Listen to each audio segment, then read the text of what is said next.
ci jikko yu sell yi ngay jëflanteeg sa nawle jullit yi nga ko séqal wala sa nawle doomu aadama yi. julli loolu lay def ci nit maanaam dafay def nit ki nekk nit ku sérieux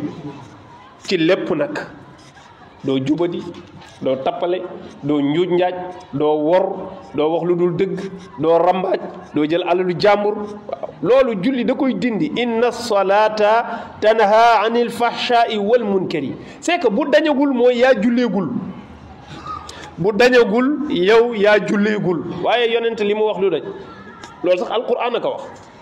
inna salata tanha anil fahshai wal munkari wala zikrullahi akbaru wallahu yaalamu bima tasnaun yàlla nañu ko yàlla defal nag ba ñu xam ne julli gi allahu akbar asalaamu aleykum du entraînement déedéet dañu ñëw am ak yàlla audience ngir am leer gu ñuy nàmp ci moom leer googu moo ñuy dimbali ba seytaane du la mën a fawe yow déjà du la mën a fawe dootu la mën a téye ci julli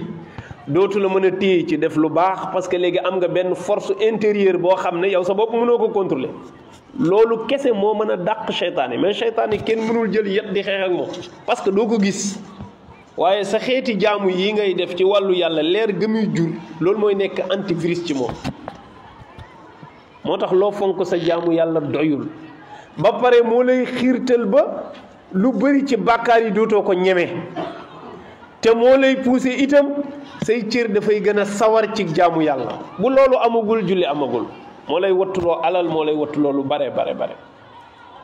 buñ koy defit na ànd ak laab aji julli day laab te xam xeeti laab ya am yére yu set ci sobe yére mën na tilim ci tilimu zahir bi ñu xam waaye bu mu tax sobe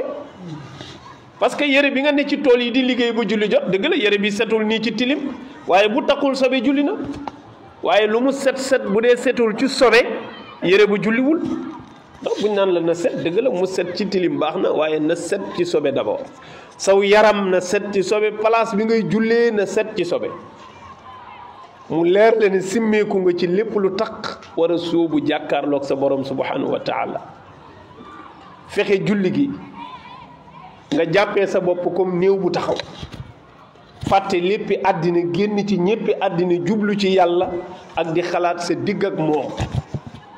xam ne bii mooy sama audience bu mujj ma ak yàlla loolu yéen santaane nee na koy julli ci yéen na tàggoo na jàpp ne julli gi moo mujj ci julleem yi maa ngi julli tisbaar waaye gëw ma tàkkusaan fekk ma fi parce que yàlla rek a xam kenn gisul dossier mën na am tàkkusaan du ma fekk comme tisbaar bii ma dese bàyyil ma def ci li ma am lépp su ma fekkee tàkkusaan muy sarax loolu la nee na kuy julli ci yéen na def julle mu tàggatoo julli tàggatoo ci moom kooku bu ca jógee dana yëg ne bénéfice bi may dund fii ak tàkkusaan dara jaru fi ma def lu yàq sama julli xanuñu yàlla suturaal